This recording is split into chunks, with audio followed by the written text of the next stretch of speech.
Right, so now we are ready to start Chapter 2 of Animal Farm. If your copy looks like this, we should be on page 15.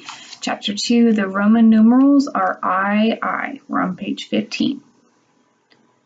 3 nights later, Old Major died peacefully in his sleep. His body was buried at the foot of the orchard. This was early in March. During the next 3 months, there was much secret activity. Major's speech had given to the more intelligent animals on the farm a completely new outlook on life. They did not know when the rebellion predicted by Major would take place. They had no reason for thinking that it would be within their own lifetime, but they saw clearly that it was their duty to prepare for it. The work of teaching and organizing the others fell naturally upon the pigs, who were generally recognized as being the cleverest of the animals. Preeminent among the pigs were 2 young boars named Snowball and Napoleon, whom Mr. Jones was breeding up for sale. Napoleon was a large, rather fierce-looking Berkshire boar, the only Berkshire boar on the farm, not much of a talker, but with a reputation for getting his own way.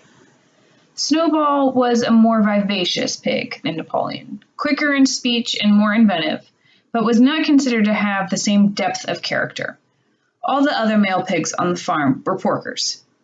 The best known among them was a small fat pig named Squealer, with very round cheeks, twinkling eyes, nimble movements, and a shrill voice. He was a brilliant talker, and when he was arguing some difficult point, he had a way of skipping from side to side and whisking his tail, which was somehow very persuasive. The others said of Squealer that he could turn black into white. These 3 had elaborated Old Major's teachings into a complete system of thought, to which they gave the name of animalism. Several nights a week, after Mr. Jones was asleep, they held secret meetings in the barn and expounded the principles of animalism to the others. At the beginning, they met with much stupidity and apathy. Some of the animals talked of the duty of loyalty to Mr. Jones, whom they referred to as Master, or made elementary remarks such as, "Mr. Jones feeds us. If he were gone, we should starve to death." Others should ask such questions as, "Why should we care what happens after we're dead?" Or, "If this rebellion is to happen anyway, what difference does it make whether we work for it or not?"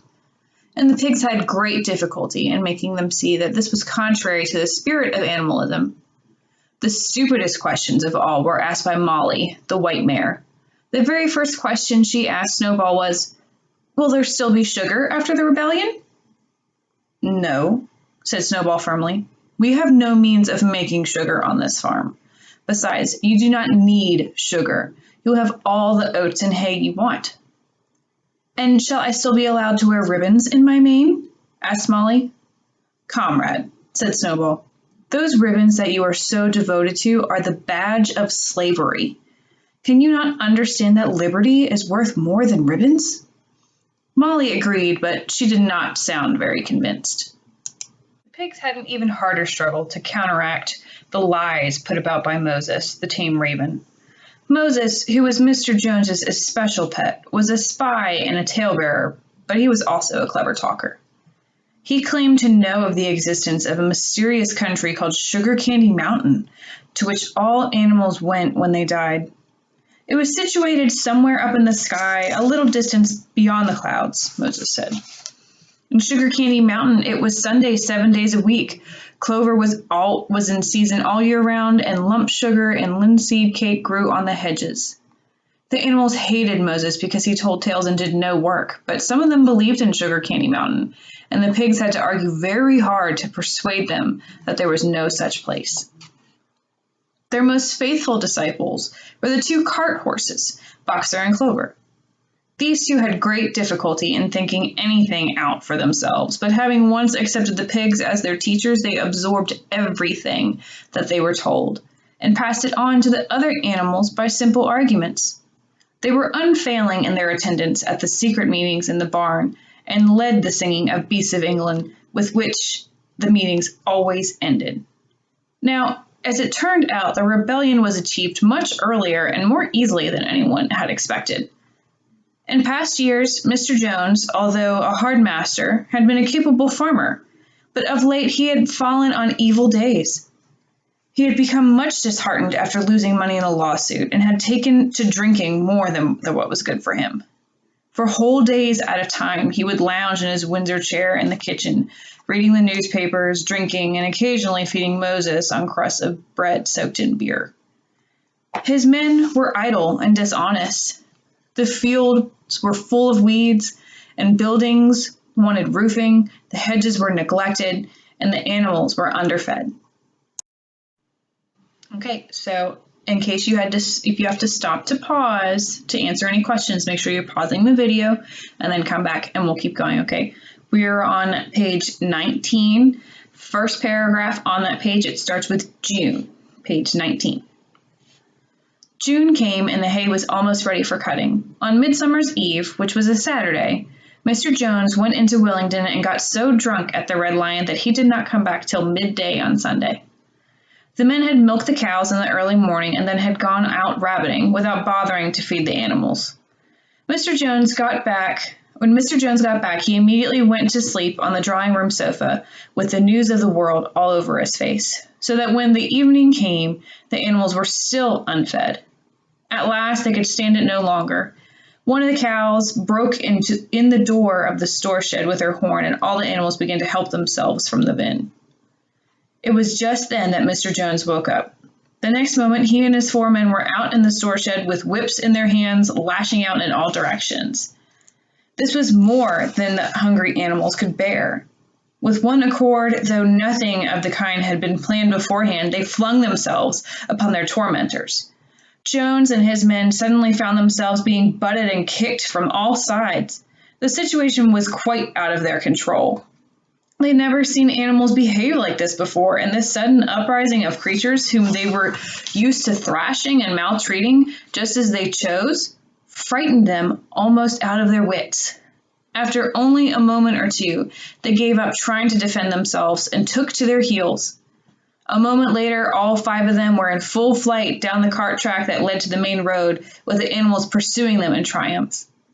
Mrs. Jones looked out of the bedroom window, saw what was happening, hurriedly flung a few possessions into a carpet bag, and slipped out of the farm by another way. Moses sprang off his perch and flapped after her, croaking loudly. Meanwhile, the animals had chased Jones and his men out onto the road and slammed the 5-barred gate behind them. And so, almost before they knew what was happening, the rebellion had successfully carried through. Jones was expelled, and the manor farm was theirs. For the first few minutes, the animals could hardly believe in their good fortune. Their first act was to gallop in a body right round the boundaries of the farm, as though to make quite sure that no human being was hiding anywhere upon it. Then they raced back to the farm buildings to wipe out the last traces of Jones's hated reign. The harness room at the end of the stables was broken open, the bits, the nose rings, the dog chains, the cruel knives with which Mr. Jones had been used to castrate the pigs and lambs were all flung down the well. The reins, the halters, the blinkers, the degrading nose bags were thrown onto the rubbish fire which was burning in the yard. So were the whips. All the animals capered with joy when they saw the whips going up in flames. Snowball also threw onto the fire the ribbons with which the horses' manes and tails had usually been decorated on market days. Ribbons, he said, should be considered as clothes, which are the mark of a human being. All animals should go naked. When Boxer heard this, he fetched the small straw hat which he wore in the summer to keep flies out of his ears, and flung it onto the fire with the rest. In a very little while, the animals destroyed everything that reminded them of Mr. Jones. Napoleon then led them back to the store shed and served out a double ration of corn to everybody, with 2 biscuits for each dog. Then they sang Beast of England from end to end 7 times running, and after that they settled down for the night and slept as they had never slept before. But they woke at dawn as usual, and suddenly remembering the glorious thing that had happened, they all raced out into the pasture together. A little way down the pasture, there was a knoll that commanded a view from most of the farm. The animals rushed to the top of it and gazed around them in the clear morning light. Yes, it was theirs. Everything that they could see was theirs. In the ecstasy of that thought, they gamboled round and round. They hurled themselves into the air in great leaps of excitement. They rolled in the dew, they cropped mouthfuls of the sweet summer grass, they kicked up the clods of the black earth and snuffed up its rich scent. Then they made a tour of inspection of the whole farm and surveyed with speechless admiration the plowland, the hayfield, the orchard, the pool, the spinney. It was as though they had never seen these things before, and even now they could hardly believe it was all their own. Then they filed back to the farm buildings and halted in silence outside the door of the farmhouse. That was theirs too, but they were frightened to go inside. After a moment, however, Snowball and Napoleon butted the door open with their shoulders, and the animals entered in single file, walking with the utmost care for fear of disturbing anything. They tiptoed from room to room, afraid to speak above a whisper, and gazing with a kind of awe at the unbelievable luxury, at the beds with their feather mattresses, the looking glasses, the horsechair sofa, the Brussels carpet, the lithograph of Queen Victoria over the drawing room mantelpiece. They were just coming down the stairs when Molly was discovered to be missing.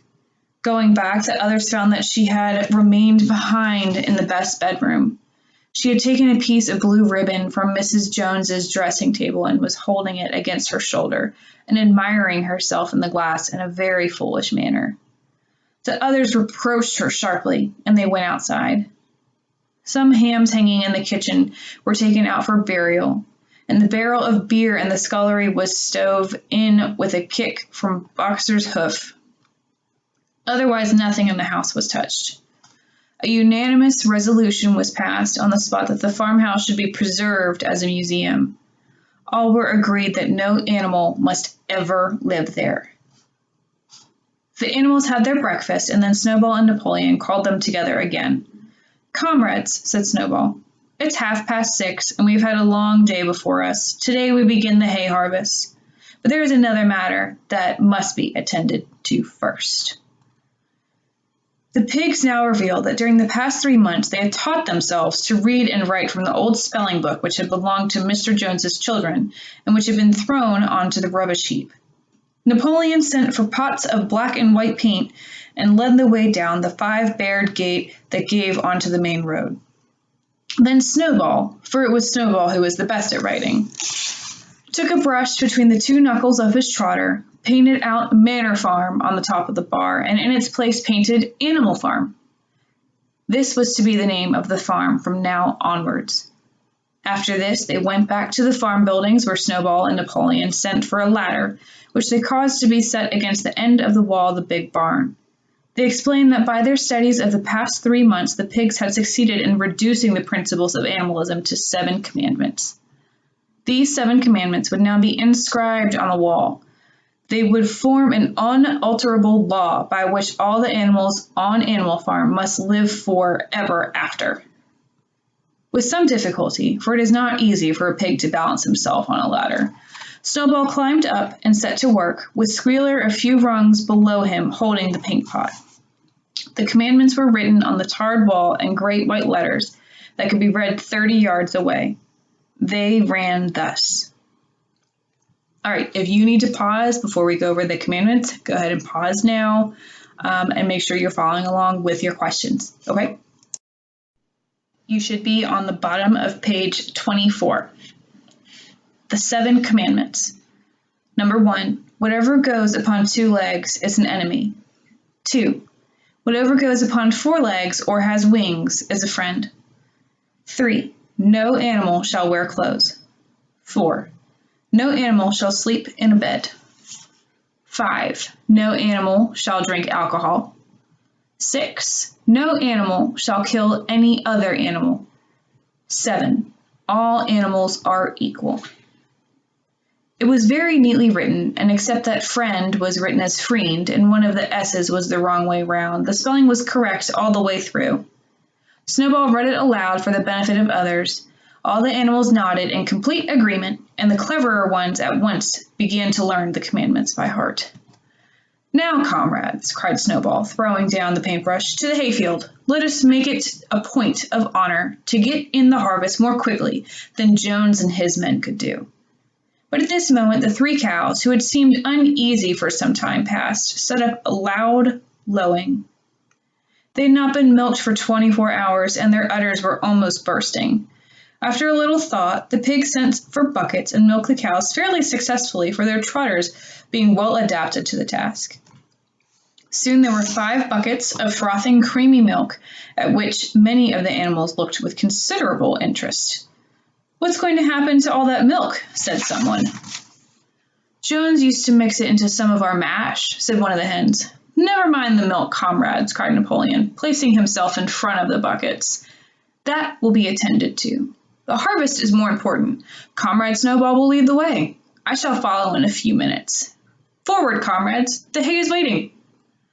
So the animals trooped down to the hayfield to begin the harvest, and when they came back in the evening, it was noticed that the milk had disappeared.